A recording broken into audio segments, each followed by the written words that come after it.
Let's talk about why this is so important in terms of history. 1 Corinthians 15 is nearly a given, even from people like G.A. Wells and Michael Martin, who say that Jesus probably never lived. Paul said, I delivered unto you the gospel which I also received.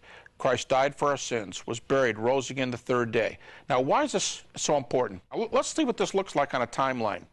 Let's picture, between my hands here, 25 years. 30-ish A.D., the cross of Jesus. 55 to 57-ish A.D., the writing of 1 Corinthians. And it really doesn't make a difference if you're liberal or conservative here. These dates remain within a year or two the same. Now, Paul wrote this in 57. He said, I delivered it to you orally when I came to you. When was that? About 51. Now notice we've closed the gap from 25 years to 20 years, 30-ish to 51. Then he said, I delivered unto you that which I also received. Now the $10 million question here is, when did Paul receive that material and from whom did he receive it? There's 5 steps here. The book, the oral testimony, the cross down here, and we have 2 to go. From whom did Paul get it and when? And of course those people had it before he did. Now, scholars, critics, not evangelicals, who answer this question generally say the following. Paul received this material in Jerusalem from Peter and James, the brother of Jesus, about 35 A.D. How do you get that? Well, if the cross is about 30, Paul believed he saw the risen Jesus just 1 to 2 years later. He said in Galatians 1, that's taken as an authentic Pauline book, he went away for 3 years, came back to Damascus, then he went up to Jerusalem. 3 plus 2, 5 years.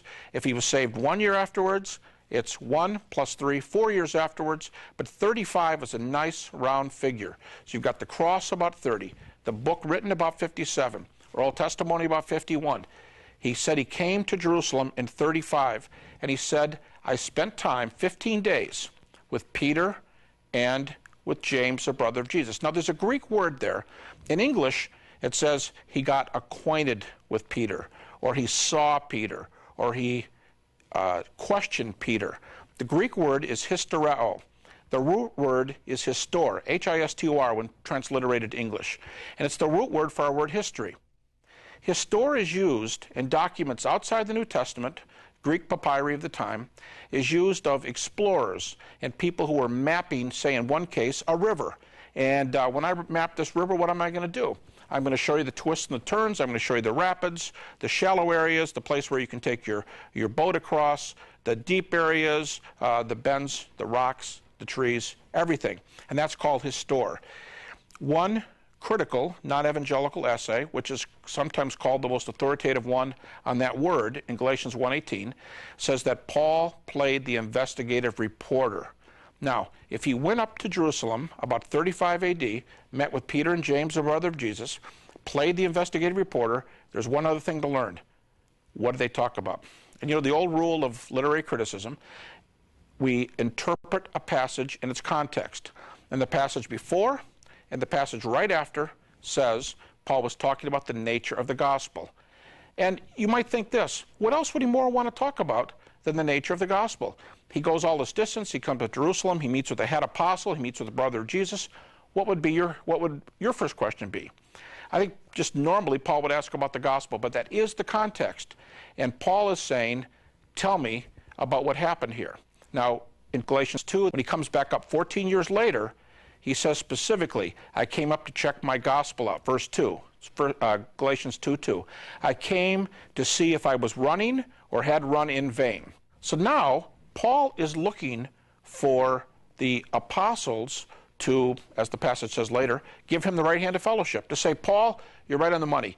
Jesus called you on the way to Damascus. He gave you the gospel to the Gentiles. Go for it. And that's basically what they did.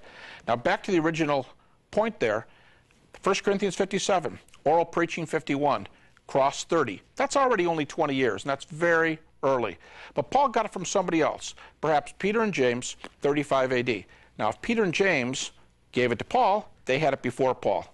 But nobody picks a date for when this data became formalized to 1 Corinthians 15. You know why? We're already on top of the cross.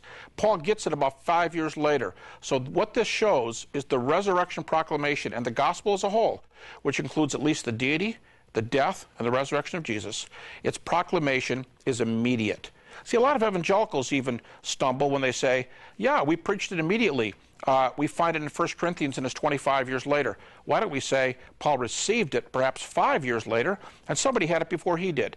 Now, this is one of the paths to the fact that the content for the gospel, in particular the deity, death, and resurrection of Jesus, are linked to strong historical grounds.